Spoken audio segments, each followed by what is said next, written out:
আসসালামু আলাইকুম। বর্তমানে পুলিশের যে সংকটকালীন মুহূর্ত যাচ্ছে, পুলিশ জনগণের যে গণশত্রুতে পরিণত হয়েছে, আমার কাছে মনে হচ্ছে একান্তভাবে আমি যেটা মনে করি, পুলিশ নিজেই জানেন তারা কেন এই গণশত্রুতে পরিণত হয়েছে এবং কেন তারা এই 11 দফা দিতে হবে, 12 দফা দিতে হবে। আমি অন্তত এটা বিশ্বাস করি, পুলিশ যে যাদের নির্দেশে যে গণহত্যায় তারা যে অংশগ্রহণ করেছেন বা তারা যে তাণ্ডব লীলা চালিয়েছেন, পুলিশ এগুলো সব কিছু নিজেরাই জানেন।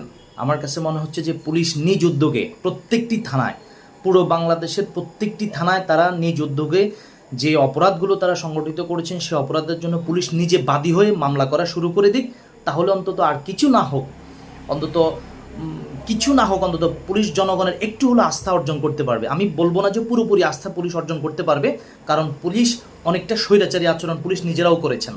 তাই আমার উদাত্ত আহ্বান থাকবে, প্রত্যেকটা পুলিশ জনগণ মামলা করার আগে নিজেরাই এই অপরাধগুলোর জন্য নিজেরাই বাদী হয়ে সেই সকল এমপি, সেই সকল মন্ত্রী যাদের নির্দেশে পুলিশ এই নারকীয় হত্যাযজ্ঞ চালিয়েছে, তাদের বিরুদ্ধে পুলিশ নিজে বাদী হয়ে মামলা করে দিক।